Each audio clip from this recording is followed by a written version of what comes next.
안녕하세요. 꿀팁 변리사 꿀변 안희중입니다. 코카콜라 맛있다. 맛있으면 또 먹지. 척척 박사님 알아맞혀 보세요. 띵동댕. 작자미상의 이 노래 아시죠? 전 국민이 한 번쯤은 불러봤을 법한 이 감동이 밀려오는 명곡의 주인공. 한 잔만 마셔도 목을 시원따끔하게 뻥 뚫어주는 코카콜라를 모셨습니다. 오셨습니까? 반갑습니다. 안희중입니다.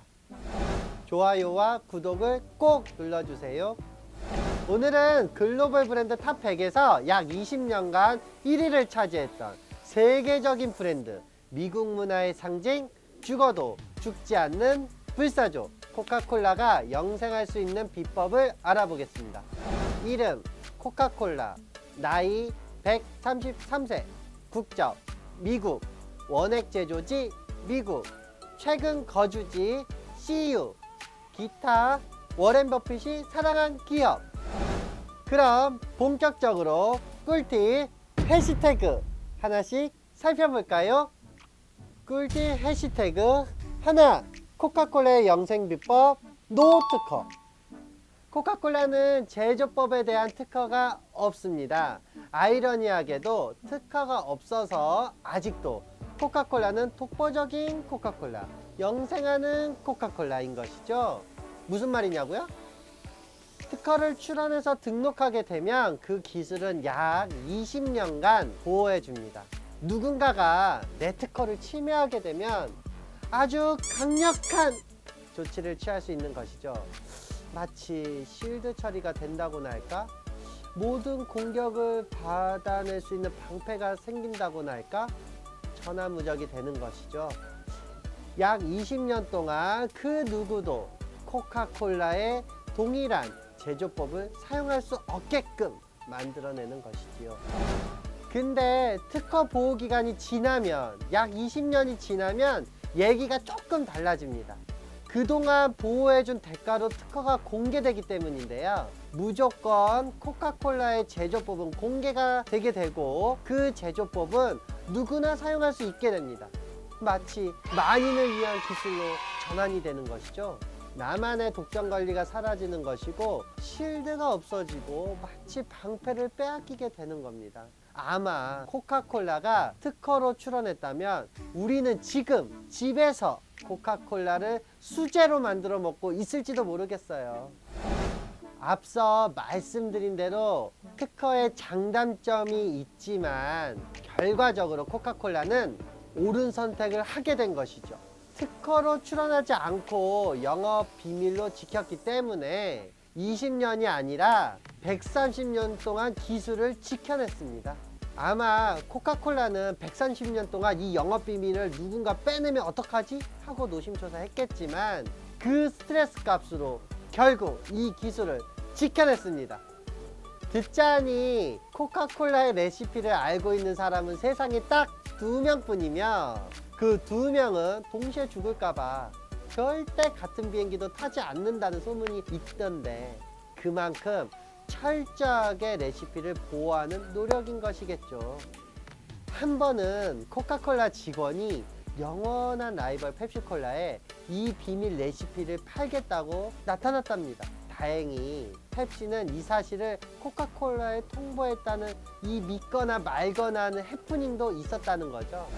이렇듯 영업 비밀은 언제 어떻게 유출될지 모르는 거거든요. 일단 알려지면 더 이상 비밀이 아니게 되는 겁니다.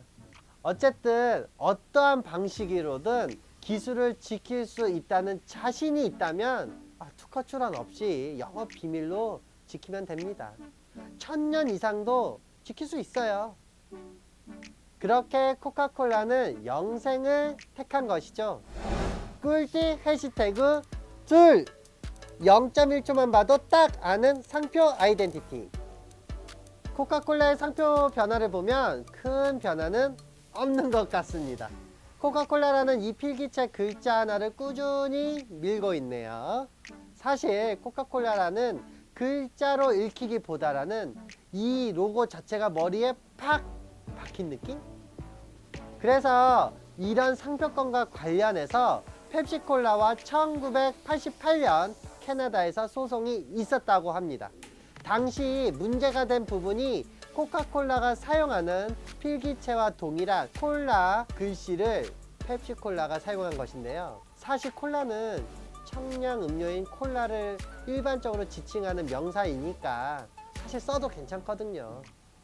그런데 이러한 일반 명사라고 하더라도 코카콜라가 사용하고 있는 글씨체를 똑같이 모방하여 사용하면 일반 소비자는 코카콜라라고 혼동할 수 있기 때문에 상표권 침해를 침해했다는 판결이 있었습니다. 결국 이 필기체의 형식만으로 이루어진 로고, 즉 표장은 그 자체로 코카콜라의 강력한 브랜드 아이덴티티가 된 것입니다. 꿀팁 해시태그 셋! 디자인! 코카콜라에서 가장 특징적인 것 중 빼놓을 수 없는 것이 바로 병이나 캔 등 용기 디자인 특허인데요. 초기의 병 디자인은 네모 열매를 본따서 만들었다. 정답은 아시나요? 코코넛 열매를 본따서 만들었다. 배부인은 볼록하고 세로로 줄무늬 호미파이 모양이 어떻게 비슷한 것 같지 않으신가요?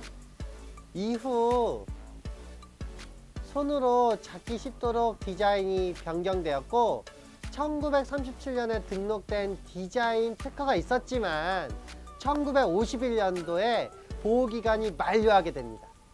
그래서 디자인 특허가 공개되어야만 하는 이 절체절명한 상황에서 트레이드 드레스라는 제도를 통해 극적으로 디자인을 보호할 수 있게 되었습니다. 우리가 코카콜라 병만 봐도 아, 코카콜라네 라고 하잖아요. 그것처럼 흔히 알 수 있는 정도의 형상을 가진 제품은 등록을 하지 않아도 보호해 준다는 것이 트레이드 드레스라는 겁니다. Look and feel, 보고 느낄 수 있으면 오케이라는 거죠. 비슷한 예로 아디다스의 삼선줄이 있습니다. 코카콜라의 여러 로고와 상표, 디자인, 병의 형상 등은 모두 상표, 디자인과 함께 저작권으로도 중복 보호된다고 합니다. 꿀팁 해시태그로 알아본 특허, 상표, 디자인은 모두 지적재산권에 해당하게 되는데요. 이 무형의 재산은 많은 가치를 창출해낼 수 있기 때문에 더욱더 중요해지고 있습니다. 코카콜라처럼 다양한 노력과 제도를 통해 보호하고 활용한다면 지식재산권이 여러분의 큰 재산이 되어줄 겁니다.